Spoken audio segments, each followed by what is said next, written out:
శివతత్వం వేదాలకు చిక్కదు, ఉపనిషత్తులకు దొరకదు, నమక చమకాలకు లొంగదు, మహర్షులకు అంతుబట్టదు. కానీ మార్కండేయుడు ఆకళింపు చేసుకున్నాడు. కన్నప్ప కనిపెట్టగలిగాడు. అక్క మహాదేవి అర్థం చేసుకోగలిగింది. శివానుభవం లభించాలంటే శివభక్తుడైనంత మాత్రాన సరిపోదు, భక్తుడే శివుడు కావాలి. నా రుద్రో రుద్రమర్చయేత్. మనిషి మహాదేవుడుగా మారే క్రమాన్ని రౌద్రీకరణం అంటుంది శాస్త్రం. ఆ అలౌకిక ప్రయాణంలో మనిషి దేవుడంత ఎత్తుకు ఎదుగుతాడు. అవసరమైతే దేవుడు మనిషి మట్టానికి దిగొస్తాడు. చిదానందరూపం శివోహం శివోహం. నాణానికి బొమ్మ బొరుసు, జీవితానికి ఆనందం విషాదం. ఈ రెండు ఉద్వేగాలకు పరమేశ్వరుడే నాయకుడు. శివుడిగా ఆనంద ప్రదాత, రుద్రుడిగా దుఃఖానికి అధిపతి. ఎవరికి ఏది ఎప్పుడు ప్రసాదించాలన్నది తానే నిర్ణయిస్తాడు. దుఃఖం తర్వాత కలిగే ఆనందం చాలా గొప్పగా ఉంటుంది. అదే ఆనందం తర్వాత వచ్చే ఆనందం ఏమంత ప్రత్యేకంగా అనిపించదు. మధ్యలో కాసేపైనా దుఃఖించాల్సిందే.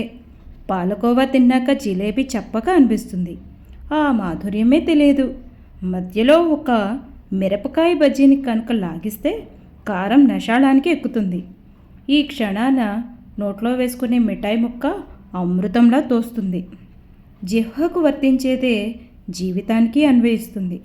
ఆ జీవన్నాటకాన్ని రక్తి కట్టించడానికి నటరాజు మంచి చెడుల్ని మేళవిస్తాడు, సుఖదుఖాల్ని రంగరిస్తాడు, రకరకాల పరీక్షలు పెడతాడు.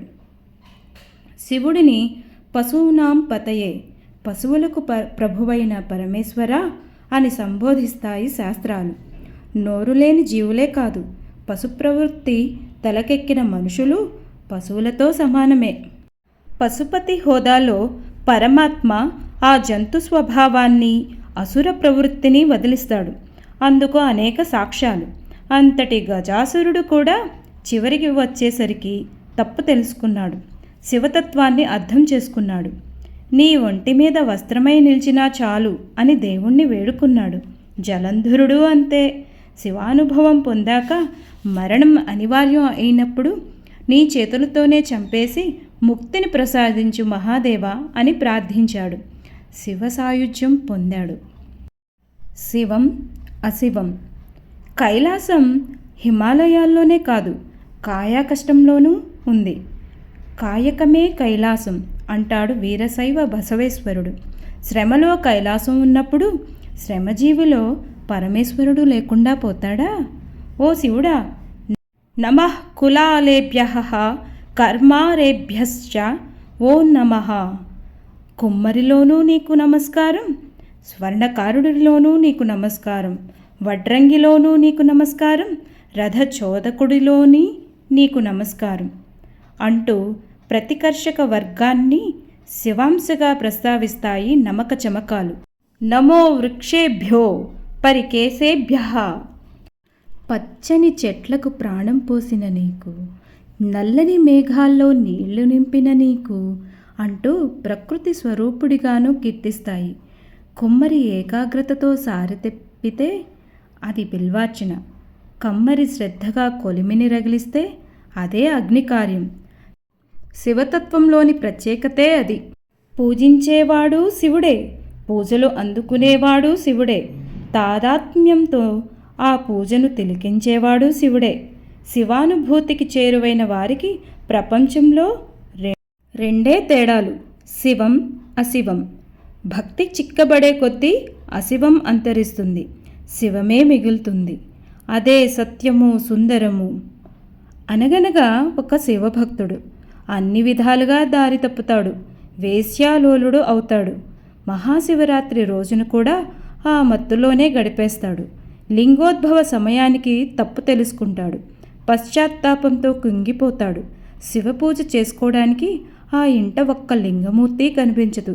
దీంతో ప్రేయసి స్తనాగ్రాన్నే ఇష్టలింగంగా భావించి పూజిస్తాడు, కన్నీళ్లతో అర్చిస్తాడు. ఆ భక్తికి మహాశివుడు మురిసిపోతాడు, కైలాసం నుంచి దిగొస్తాడు. ఇక నుంచి ఆ చోటు శివాలయం అవుతుందని, స్తనాగ్ర రూపంలోనే తాను పూజలు అందుకుంటానని వరమిస్తాడు. పశ్చిమ గోదావరి జిల్లాలోని ఆచంట రామేశ్వర క్షేత్ర పురాణం శివ అశివాల మధ్య అంతరాన్ని బద్దలు కొడుతుంది. శివో బ్రహ్మ, శివో విష్ణు, శివో రుద్రశ్చీపతి, శివుడే బ్రహ్మ, విష్ణువు, ఇంద్రుడు, వాయువు, అగ్ని అంటూ ముక్కోటి దేవతల్లోనూ రుద్రుడిని చూస్తుంది మహిమ్న స్తోత్రం. శివుడు సహజ నాయకుడు. ఎవరు తలిచినా స్పందిస్తాడు, ఎప్పుడు పిలిచినా వచ్చేస్తాడు. కష్టాన్ని నష్టాన్ని తానే భరించి ఫలితాన్ని మాత్రం 10 మందికి పంచుతాడు. క్షీరసాగర మథనం తరువాత దేవతల మధ్య పెద్ద అంతర్మథనమే జరిగింది. హాలాహలాన్ని హరాయించుకునే శక్తి హరుడికే ఉందని నిశ్చయించుకున్నారు. మహేశ్వరుణ్ణి శరణు వేడారు. క్షణమాత్రమైనా ఆలోచించకుండా ముజ్జగాల కోసం ఆ గరళాన్ని మజ్జిగలా కటకటా తాగేశాడు మహాశివుడు. గంగావతరణ సమయంలోనూ ఓ సంక్షోభం నుంచి మానవజాతిని గట్టెక్కించాడు. సురగంగ నేరుగా నేలపైకి వాలి ఉంటే ఆ తీవ్రతకు భూగోళం కంపించేది, జీవరాశులు నశించేవి. ఆ పెను విపత్తును తప్పించడానికి జాహ్నవిని తన జటాజూటంలోకి ఆహ్వానించి ఆనక 7 పాయలుగా భూమిపైన పారించాడు. అమృతం తాగిన వాళ్ళంతా దేవతలే అయితే ఆ దేవతల కోసం విషం తాగినవాడు ఇంకెంత పెద్ద దేవుడు కావాలి? కాబట్టి దేవదేవుడన్న పేరు సార్థకమైంది. భగీరథుడి ప్రయత్నం గొప్పదే, కానీ ప్రజల కోసం ప్రళయగంగను ఒడిసిపట్టిన సాహసం పరమోన్నతమైనది. శివుడు ఎప్పుడూ ధర్మానికే మద్దతిస్తాడు. శివుడు అధివక్త, దైవపక్షపాతి, ధర్మపక్షపాతి. శివాలయాల్లో నటరాజస్వామి పాదం కింద నలిగిపోతూ ఓ వామనాకృతి మనకి కనిపిస్తుంది. ఆ అసురుడి పేరు అపస్మారుడు. కొందరంతే అధికార మదంతో అహంకరిస్తారు, నడమంత్రపు సిరితో విర్రవీగుతారు, సంబంధం లేని వ్యవహారాల్లో జోక్యం చేసుకుంటారు. అపస్మారుడు అలాంటివాడే. ఎవరో రెచ్చగొట్టారని శివశక్తిని తెలుసుకోకుండా, తన తాహతేమిటన్నది గ్రహించకుండా దేవదేవుడిపై దాడికి తెగబడ్డాడు. ఆ యుద్ధంలో ఓడిపోయి శివుడి పాదాల కింద నలిగిపోయాడు. ప్రాణం పోదు, అలా అని స్పృహ రాదు. అదో విచిత్రమైన దశ. యుగాంతాల వరకు అదే గతి. అపస్మారక స్థితి అనే మాట అలా వచ్చిందేనంటారు. ఎప్పటికైనా సరే అజ్ఞానం అనేది జ్ఞానం పాదాల కింద నలిగిపోవాల్సిందే. ఈ విషయంలో ఎలాంటి మినహాయింపులు లేవు.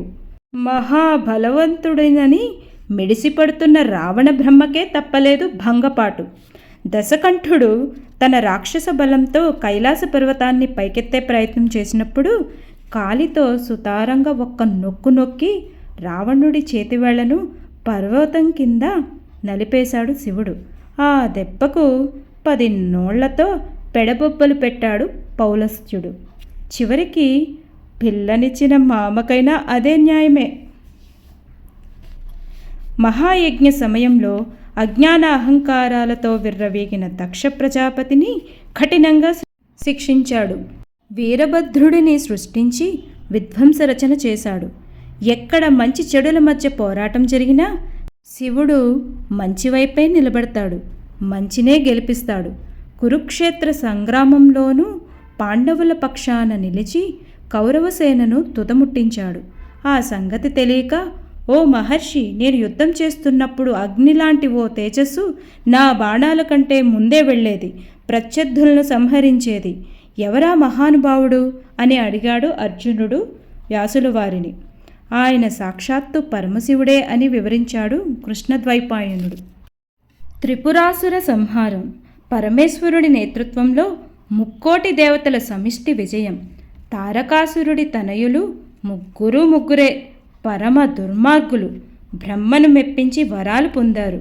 ఆ తపోబలంతో 3 విహంగ నగరాలను నిర్మించుకొని ఆకాశంలో ప్రయాణిస్తూ సకల భోగాలు అనుభవించారు. ఆ 3 పురాలు ఒకే కక్షలో చేరినప్పుడే ముగ్గురికి మూడుతుంది. ఆ సమయం రానే వచ్చింది. యుద్ధ వ్యూహంలో భాగంగా దేవతలంతా తమ శక్తిని శివుడికి ధారాదత్తం చేశారు. భూమి రథమైంది. సూర్యచంద్రులు చక్రాలయ్యారు. చతుర్వేదాలు 4 అశ్వాలుగా అవతరించాయి. మేరు పర్వతం కార్ముకమయ్యింది. ఆదిశేషుడు అల్లెతాడుగా మారాడు. విష్ణుమూర్తి దివ్యాస్త్రమై నిప్పులు చిమ్మాడు. పరమేశ్వరుడు నారి సారించాడు. త్రిపురాలు ఒకే వరుసలోకి రాగానే అస్త్రాన్ని సంధించాడు. ఒక్క దెబ్బకు 3 రాకాసి పిట్టలు నేలకూలాయి. కొన్నిసార్లు లక్ష్య సాధనకు సామూహిక సంకల్పం అవసరం అవుతుంది. 4 చేతులు కలవాల్సిందే.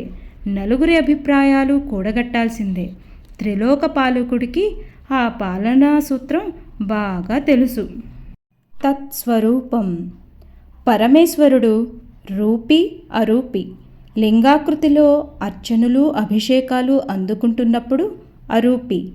త్రినేత్రుడిగా త్రిశూలధారిగా అసుర సంహారానికి బయలుదేరుతున్నప్పుడు రూపి. ఘోరుడు అఘోరుడు కూడా. ఆ ఘోర రూపం అసురగణానికి ముచ్చెమటలు పట్టించింది.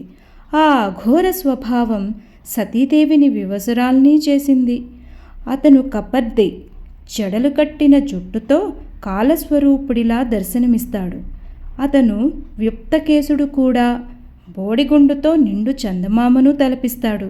స్థూలంగా హిమవత్ పర్వతం అంతటి వాడైనా సూక్ష్మంగా అణువులో అణువులానూ ఒదిగిపోగలడు. అందుకే వేదాలు శివుడిని తత్స్వరూపంగా వర్ణించాయి. సకల సృష్టికి మూలమైంది ఏదైతే ఉందో అదే శివుడు. ఆయన జగత్తుకు తండ్రి. అదే సమయంలో జగన్మాతకు భర్త. శివపార్వతుల అనుబంధం అందమైన దాంపత్య పాఠం. పైపైన చూస్తే ఇద్దరూ ఈడోజోడు కాదేమో అనిపిస్తుంది. అతను శ్మశానవాసి, ఆమె అంతఃపుర నివాసి. అతను కపాలధారి, ఆమె రత్నాభరణ భూషిత. అతను బూడిద రాసుకుంటాడు, ఆమె అత్తరు పూసుకుంటుంది. అతను భిక్షువు, ఆమె అన్నపూర్ణ. ఎక్కడా పొంతన లేదు. అయినా సరే అన్యోన్యతలో ఆది దంపతుల తర్వాతే ఎవరైనా. ఆమె వాక్కు అయితే అతను అర్థం, ఆమె జాడ అయితే అతను నీడ. ఆమె సగం, అతను సగం. ఇద్దరూ కలిస్తే పరిపూర్ణం. ఎవరి ప్రత్యేకతలు వారివి, ఎవరి పరిమితులు వారివి. అయినా సరే కలిసి జీవించారు, చక్కగా కాపురం చేశారు. అలా అని ఆ ఇంట్లో అలకలు గొడవలు లేవని కాదు, ఉన్నాయి. కొన్నిసార్లు అవే సర్దుకున్నాయి. కొన్నిసార్లు ఇద్దరూ కలిసి సర్దుబాటు చేసుకున్నారు. తమను ఎవరైనా వేరు చేసి చూస్తే ఈశ్వరుడు ఆగ్రహిస్తాడు సుమీ. ఓ భక్తుడికి శివుడంటేనే గురి. శివుడిని మాత్రమే పూజించేవాడు. ఓసారి శ్రీశైల పర్వతం ఎక్కుతున్నప్పుడు కొద్ది దూరానికే అలసట వచ్చింది. పక్కనే ఉన్న చెట్టు కింద కూలబడిపోయాడు. శివుడు 6 ఏళ్ల బాలుడి రూపంలో ప్రత్యక్షమై, నీ ఉపాసనలో శక్తికి చోటు లేనప్పుడు నీలో మాత్రం ఉంటుందా తాత అని వేళాకోళం చేశాడు. ఆ మాటలు అతని కళ్ళు తెరిపించాయి. పూజాదికాల్లో అమ్మవారికి స్థానం కల్పించాడు. అర్ధనారీశ్వర తత్వాన్ని అర్థం చేసుకోలేని భృంగి మహాముని కూడా మనుష్య రూపంలో అయితే ఉమామహేశ్వరులు ఇద్దరు చుట్టూ తిరగాల్సి వస్తుందనే కారణంతో తేనెటీగగా మారి శివుడికి మాత్రమే ప్రదక్షిణలు చేశాడు. ఆ తప్పిదానికి శివాగ్రహాన్ని చవిచూశాడు. అపారమైన భక్తి వల్ల జ్ఞాననేత్రం తెరుచుకోవాలే కానీ ఉన్న 2 కళ్ళు మూసుకుపోకూడదు. ఆ మూఢత్వం శివనిందతో సమానం. ఈశావాస్యమిదం సర్వం. ఈ జగత్తునంతా ఆవరించుకుని ఉన్నాడు. అయినా ఓ ఇల్లంటూ లేదు. లక్ష్మీదేవికి అన్నవరస, కానీ ఒంటిపైన వీసుమెత్తు బంగారమైనా కనిపించదు. పేరుకు విశ్వంభరుడు, నిజానికి అర్ధదిగంబరుడు. గొంతులో విషం, మొహంలో చిదానందం. నివాసమే కాదు, మనసు మంచుకొండే. ఇట్టే కరిగిపోతుంది. శివుడిలోని ఈ నిర్మోహత్వమే మనకిప్పుడు కావాలి. మనలోని శివుణ్ణి మేల్కొల్పాలి. అంతరంతాల్లోని శివాత్మను సాధికారంగా ప్రకటించుకోవాలిలా. నేను ద్వేషాన్ని కాదు, రాగాన్ని కాదు, నేను లోభాన్ని కాదు, మోహాన్ని కాదు, నేను శరీరాన్ని కాదు, ఆత్మను కాదు. నేను శివుడిని, నేను శివుడిని, నేను శివుడిని. చిదానంద రూపం శివోహం శివోహం.